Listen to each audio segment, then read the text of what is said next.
Greetings and welcome to the lab.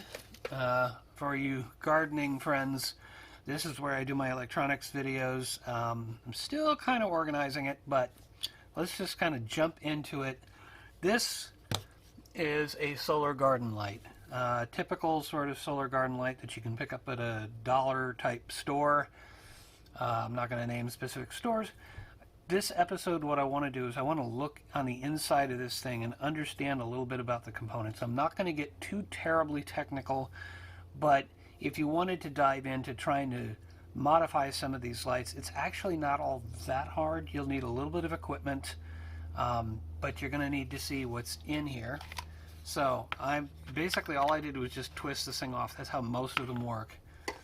And then you'll find a couple of screws here. Let me grab a screwdriver. It's a Phillips head, doesn't matter what brand, as long as the tip is about the right size for the screws. And then you just unscrew these. I should say, I'm unscrewing these two screws and I'm describing it that way, but you might have a different version of the light that doesn't necessarily have screws. It might be some other way of disassembling it. This I find is about the most common way for all the lights that I've worked on over the years. And then you got to figure out how to extract. Now you could probably just use a fingernail to pull this apart. And oh, I forgot. I've actually had this open already. So there's one missing component here. And that would be a battery. It's a AAA battery in this particular case. I have seen AA batteries on some of them.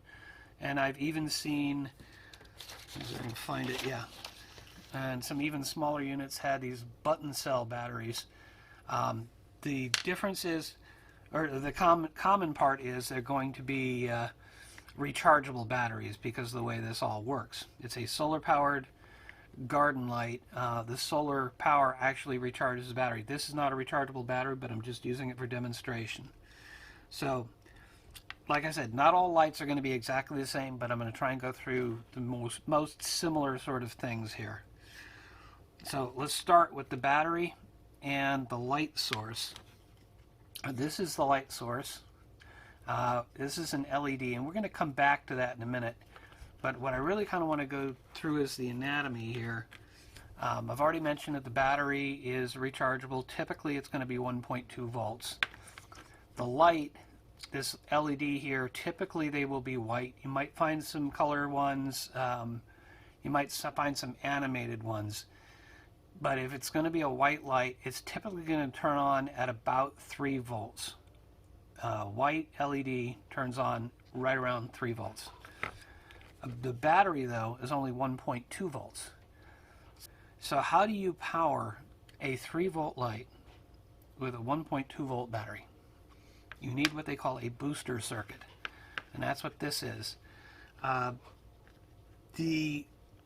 those with automotive experience, this is very similar in principle to the coil and condenser on a car with a distributor. Ultimately, for simplicity though, we're just going to call it a booster circuit, and what it does is it creates a sequence of spikes in the voltage. What the circuit does is it makes the voltage go up and spike, and it goes up until it has enough voltage to turn on the LED. Then once the LED turns on, it shuts back down, and then it spikes again and turns the LED back on again. Ultimately, it's doing that thousands of times a second, so you can't even really tell that it's being turned on and off. The brightness is determined by another component here, and this may be a little hard to see. Let me use the screwdriver to kind of point at it. There is this little green component here. I hope you can see on the other side of the board there, it is a tiny little green component. For those of you that are new to electronics, it looks a lot like a resistor, but it is not. It's called an inductor. And the reason why it looks like a resistor is that it's just a convenient package for them to put it in. Though what they typically do is color it green. The background is green, but they're using the same stripes and color code that they use for resistors. So you can actually determine what the value of this inductor is by reading the stripes that are on there. If you change the inductor, and let me grab some inductors to show you. I don't want to get terribly technical here, but just want to show you. I have my boxes full of components, and this is my box with the inductors in it, and the inductors are up here in the top, so you can see. You've probably seen, if you've seen circuitry before, you've probably seen something similar to this. And so that is a different value inductor from what I've already got in here. And I've got a series of these available if I want to do modifications. I also have capacitors and diodes and other components on my workbench. But we're talking about the inductors. And if you want to change the brightness, the key is if you put a lower value inductor into this circuit, you will get a brighter LED. Think of changing the inductor like having a dimmer switch in a dining room with a nice light. With the dimmer switch, you can make the light brighter and dimmer. Ultimately, what we're doing is we change the value of this inductor, we can change how bright the light is. However, if you decide to make the light brighter, it won't stay on as long. It's the same sort of thing with any battery-powered device. If you use up more power, it won't last as long. So that's a decision you have to make when you're modifying these things, is do you want to change it? Do you want to leave it the way it is? If you do want to change it, do you want to make it brighter? Do you want to make it dimmer? Are you trying to, maybe you're trying to make it dimmer because you're trying to match another one that you modified that came out dimmer. So you might want to change those inductors, but we'll get into that in the next episode when we actually start modifying these things. So let's look at the rest of the circuit here. You can see that there is this component here hanging off the board with the little legs. It looks kind of like, if you're starting electronics, it looks kind of like a transistor but with extra legs. It's actually a microchip.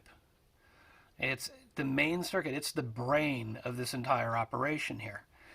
This thing controls the charging and the lighting of the light. The charging is you're using the solar panel to charge the battery, but then when you're lighting it, you're using a booster circuit to take the voltage from the battery and light the light. And this thing controls all of that. The brain needs to know how much power you want to put into that light, and that's where that inductor comes in. That helps set the value for how much power you're going to put into that light. That leaves us with the light itself and the solar panel. This solar panel generates a voltage. Or I should say, when it's exposed to light, like it is in the studio right now, there's light shining down on us. So this thing's actually got a voltage on it, and it's got a couple of wires coming out of it, and they go onto the circuit board. So if I had a battery plugged in here right now, this would actually be charging the battery if I positioned it in that way. But the brain is smart enough to know what that voltage is coming off of the solar cell, and so the brain can decide whether it should be charging the battery or lighting the light. It doesn't do both at the same time. It's doing one or the other. And basically, when it gets dim enough outside, the voltage drops across, the voltage that this is providing drops. And once it drops below a certain level, that tells the brain to tell the rest of the circuit to light the light instead of charging the battery. So now it's using the battery that it charged to power the light. So that's the basics of how these circuits work. It's got a brain, it's got something that you can change here, this inductor, which determines how much power it's going to use when it's powering the light. And you can't really change the solar cell. That will, depending on how much light it gets, it will give you, if it gets more light, it'll give you a higher voltage. The brain will take that voltage and pump it into the battery, but it'll also regulate how much is going into the battery. You don't want to put too much voltage into a rechargeable battery or it'll explode. Or in this case, it's a low power application. It might not explode, but it might leak. So you have the brain to take care of that. The brain is really, it's such a simple looking board, and there's only a couple of components on it. There's the LED, there's the brain, and there's the inductor. It's just 3 parts. And I mean, if you include the solar panel as another part, there's a 4th part. If you include a battery, that's a 5th part. But point is, it's such a simple little circuit because it's all controlled by this brain. The downside of that is that the only thing you can really adjust is the inductor or the LED here. So that's pretty much how these things are built.